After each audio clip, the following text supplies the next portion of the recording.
Hello, this is Ron Kollasch, and I'm the service manager at Broaster Company. We're going to be talking today about the heat system on our pressure fryers. This is a gas pressure fryer, a gas 2400, and we're going to be talking about what to do if you detect or think that you might have a problem with the heating.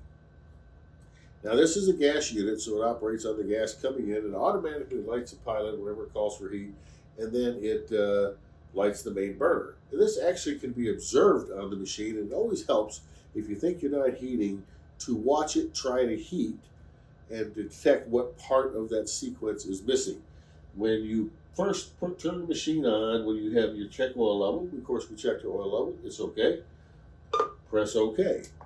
And then it's going to go to your cook screen, and within a couple seconds after that, it'll start the ignition sequence. If you look underneath the machine, look at the burner, you'll see the igniter start to glow, and it'll glow a cherry red. Within 3 seconds of seeing the igniter glow, you should see the pilot light. And then once the pilot lights, within about a second, you should see the main burner light.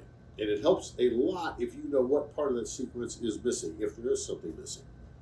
While you're looking at that, also check for any drafts that might be occurring underneath the machine, such as from a floor drying fan, or if you have a door opening and closing next to the machine. Any way that you can control the air movement under the machine will certainly help to make sure it lights consistently.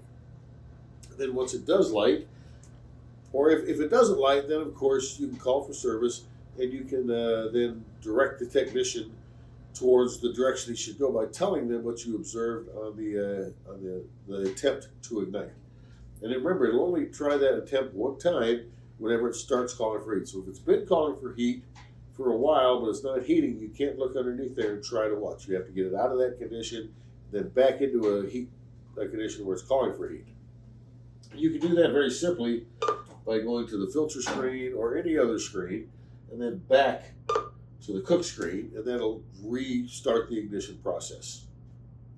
Now, there are some things an operator can look for. That's the main manual shutoff valves. There's 2 of them, usually for each machine. There's one on the gas line coming in, and there's one on the bottom of the unit in the front on our regular legacy units. On our E-Series, there's a manual shutoff on the back of the unit where the gas line is connected.